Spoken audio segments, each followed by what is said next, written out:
O Santos foi pego de surpresa e não deve ter Christian Oliva no domingo contra o Novo Horizontino, a não ser que pague o transferban de João Basso, que está tendo seu contrato rescindido. É isso mesmo, a salada que vive o Santos Futebol Clube contratou o jogador, esperava que poderia registrá-lo a tempo, até porque a informação que se tinha na imprensa é que o transferban só viria a partir do dia 26 de fevereiro, mas ele pingou antes no site da CBF e fez com que o Santos não conseguisse registrar o jogador uruguaio, a não ser que quite a dívida com o clube de Portugal. E agora vai ter que correr atrás para poder, se quiser, registrar o jogador, que como vinha jogando, tudo indicava que pelo menos iria para o banco de reservas para esse jogo contra o Novo Horizontino. Para além disso, temos aqui notícias recentes de rescisões de contrato com o Rincon e com o próprio João Basso, que está nessa salada toda, que eu acho que é o símbolo dessa mistura que mostra bastante o quão a gestão do Marcelo Teixeira foi incompetente, tem sido incompetente em vários aspectos e como ela geriu essa questão do Basso.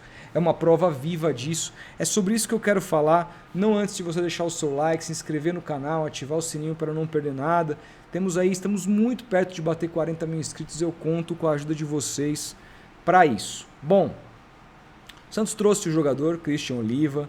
Eu, aliás, vi o scout feito pela equipe lá do Vitor Hugo, que trabalha com o Ademir Quintino, e tem vídeos bem legais, inclusive mostrando as falhas e os erros do Oliva, um jogador interessantíssimo, um jogador que muita gente já está dizendo que pode assumir a titularidade como primeiro volante, de repente o Arão tornando-se um reforço para a zaga, algo que de fato eu acho que pode acontecer, mas eu esperaria o Oliva se adaptar, tomar conta da posição, e não vai ser fácil jogar melhor que o Arão ali como primeiro volante não. O Arão dá um equilíbrio para o time naquela posição que é muito difícil qualquer outro jogador, ainda mais alguém vindo do futebol uruguaio, por melhor que seja, conseguir trazer muito rapidamente um futebol superior. Mas é uma possibilidade que começa a aparecer para o Santos Futebol Clube, dada a dificuldade que o Santos tem no mercado com os zagueiros. Só que nem isso o Santos vai poder contar para domingo, a não ser que se apresse em pagar a dívida ao Arouca, dívida essa que para poder ter mais tempo de manobra, para poder ter mais tempo para se capitalizar, o Santos recorreu ao CAS e obviamente perdeu, não tinha nenhuma chance de ganhar esse caso, e então o Santos tinha até 26 de fevereiro para poder pagar, só que o transferban caiu antes do esperado, uma semana antes do esperado na CBF, e isso fez com que agora mude os planos do Santos. Vamos ver como que vai ser a postura da diretoria. Se rapidamente vai pagar o transferban, até porque não precisamos só do Christian Oliva, precisamos de outros reforços esses que a diretoria tem tido muita dificuldade para contratar. E aí, gente, precisamos falar, sobre novamente esse transferban, que agora é uma realidade. O transferban era apenas um vislumbre, agora é realidade. O Santos não pode, no momento, contratar e registrar nenhum jogador por conta disso. E a culpa disso, embora o Santos tenha escrito aquela nota terrível, a qual eu detonei aqui nesse canal, se dizendo vítima da antiga gestão, dizendo que deixaram muitos problemas, para dizer o mínimo para essa gestão agora, desrespeitando inclusive o jogador naquela nota. É sempre importante lembrar, em 2024, na gestão Marcelo Teixeira, o Arouca pediu o retorno de João Basso em troca do abatimento dessa mesma dívida que o Santos, 2 anos depois, colhe um transferban. E que agora o Santos vai ter que recorrer, sabe lá Deus a quem, porque o fluxo de caixa não é o forte, provavelmente vai atrasar salários de jogadores, vai ser todo feito uma manobra, ou o presidente metendo dinheiro no clube, coisa que é proibida por estatuto, ou recorrendo a empresários, ou ao pai do Neymar, para pagar uma dívida que simplesmente poderia não ter acontecido se a gestão do Marcelo Teixeira tivesse feito o óbvio, que era devolver o João Basso ao Arouca. O Santos jamais teria essa dívida. E não obstante a isso, o João Basso não ajudou o Santos em nada 2 anos depois. Hoje não serve, tanto que está tendo seu contrato rescindido. A informação foi divulgada em primeira mão pelo Alex Frutuoso e depois confirmada pelo Diário do Peixe. Tanto ele como o Tomás Rincon. Tomás Rincon foi outro que o Santos fez um acordo. Assim que o Marcelo Teixeira chegou, o Santos fez um acordo para redução de salário do Tomás Rincon no ano de Série B, para tentar adequar a uma folha salarial menor, já que as receitas de 2024 seriam menores, mas a contrapartida que o Santos ofereceu não era só pagar o que ficou de débito em 2024, mas era estender o contrato do Rincon. O Rincon tem contrato com o Santos até o fim de 2027, quando vai ter 40 anos. 40 anos. O Santos agora, segundo a informação do Frutuoso e do Diário do Peixe, rescinde. Mas quais são as condições que o Santos rescindiu? Tanto o contrato do Basso como o contrato do Rincon. É óbvio que esses jogadores terão dinheiro para receber. Provavelmente foram feitos acordos que o Santos não vai precisar pagar tudo. Mas rescisão, os caras vão ter que pagar. O Santos vai ter que pagar. Quanto que o Santos vai ter que pagar? Dívidas e mais dívidas e acúmulo de dívidas. De caras que poderiam ter, o Rincon poderia ter o seu contrato encerrado no fim desse ano. O Santos teria muito menos dinheiro a pagar se não fosse a gestão do Marcelo Teixeira renovando de novo com mais um jogador que não trouxe nada para o Santos na gestão do Marcelo Teixeira. Jogadores que eram óbvios que não iriam ajudar. Por isso que eu falo, desde que essa gestão assumiu, as escolhas foram completamente erradas. No primeiro ano já teve Patrick, um jogador que até hoje causa dores de cabeça ao Santos, porque o Santos teve que pagar um valor de US$1 milhão ao Atlético Mineiro, paga salários altíssimos para o Patrick até hoje, jogar emprestado em outras equipes, ou fingir que joga. Erros e erros e erros. E aí agora estão tentando se apegar no acerto do Moisés, que jogou só 2 jogos, parece um acerto, mas é um acerto do técnico. Não é um acerto de Marcelo, Marcelinho e seus Blue Caps. De novo, o Santos vive uma situação difícil financeira, sabe-se lá com que dinheiro vai ter que pagar o transferban e pressionado pelo torcedor, provavelmente vai pagar essa semana. Provavelmente vai pagar, é o que eu espero. Fato é que agora, pelo menos, o Santos se livra de 2 jogadores que, quando você precisa deles, o Rincon, o Santos sequer precisou, né? A única vez que eu me lembro do Vojvoda ter colocado o Rincon desde que chegou foi naquele jogo contra o Cruzeiro, que era o último jogo do campeonato, estava 3-0. Em vez de ele colocar um jovem para ter minutagem, ele coloca o Rincon. Nessa temporada, ele preferiu improvisar o Schmidt como camisa 5, inclusive prejudicando a opinião do torcedor com relação a esse jogador, porque ele joga tão mal de camisa 5, ele é tão fraco jogando de camisa 5, peço perdão pelo barulho, passando viatura aqui e tudo mais, e uma obra rolando aqui atrás, espero que vocês estejam me ouvindo bem e não esteja atrapalhando, mas o Rincon é tão fraco que o Schmidt como camisa 5 foi utilizado ali na frente dele, sendo que o Schmidt como camisa 5 é um verdadeiro desastre. O Schmidt como camisa 8 é um ótimo jogador para a realidade do Santos. Acho que pode ajudar muito. E não se surpreendam com o descanso que o Schmidt teve na última partida com essa semana para trabalhar, se ele tomar a posição do Gabriel Bontempo e jogar Arão e ele. Eu acharia um absurdo, criticaria o Vojvoda, porque eu acho que o Gabriel Bontempo tomou conta desse meio campo, tomou conta da titularidade. Mas o Schmidt como 8 funciona.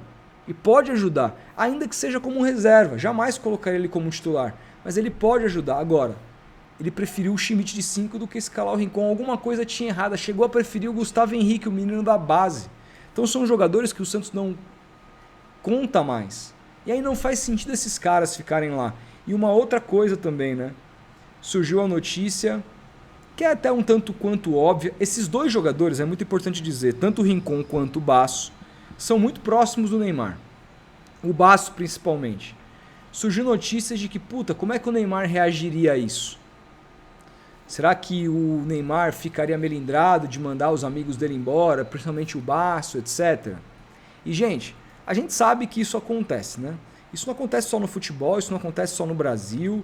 Tem aí o filho do LeBron James jogando, que não joga nada, não joga porra nenhuma, jogando lá no Los Angeles Lakers, que é depois do Boston Celtics, o clube mais vezes campeão da história da NBA, porque o astro tá lá. E nem é um astro que faz tanta diferença como já fez no passado. Não tá tão por cima da carne seca como hoje, porque também tá aí com uma idade bastante avançada. E o filho dele joga lá só porque é filho dele. Isso acontece. A gente viu Lelete e Lipão treinando no Santos, os caras, os astros da Kings League, que é um absurdo, para mim, completo. Mas aí você determinar quem é o jogador que fica ou que sai, que ganha altos salários no clube, seria um absurdo, né? Seria um absurdo o Neymar ter que determinar. Só que assim, o Santos vai querer melindrar o seu astro e não sei o quê. Me parece que de duas uma. Ou o Santos encarou e falou, dane-se a opinião do Neymar, eu preciso gerir o clube e o Neymar não vai pagar os salários do Rincon nem do Baço, nem descontar da dívida dele, então foda-se a opinião do Neymar. O que eu duvido muito que tenha sido essa postura do Santos. Ou o Neymar falou, gente, faz o que vocês quiserem, meu. É o clube, eu não vou me meter nisso, pelo amor de Deus, eu quero jogar, eu quero um clube competitivo, o cara é meu amigo, mas já vi ao longo da minha carreira muitos amigos indo embora de outros clubes que eu gostava e paciência, acontece. Faz parte. Né? É do futebol, pertence ao futebol. De duas uma.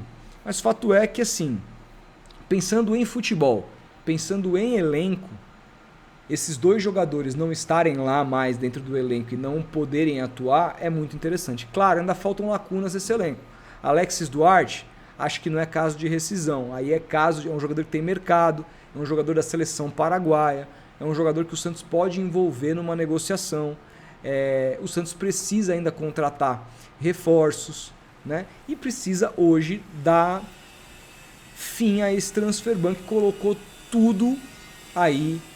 E vamos lembrar, é importante dizer, Transferban é só a primeira sanção de um não pagamento de um jogador, que é um banimento de transferências. Mas isso, se o Santos não pagar e seguir não pagando, isso pode render inclusive perda de pontos do Santos no Campeonato Brasileiro, como aconteceu com o Cruzeiro em ano de Série B, que começa o Campeonato Brasileiro da Série B com menos 6 pontos.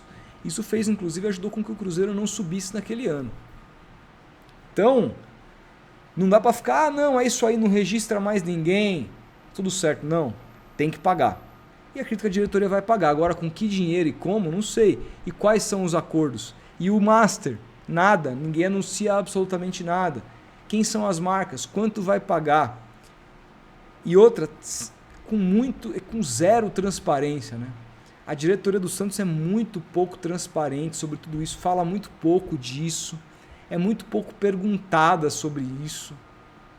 A gente fica só sobre quem vem, quem sai, e não pergunta sobre a administração, o porquê que o Santos recorreu, por que que o Santos deve, por que que o Marcelo Teixeira optou por não devolver o Baço.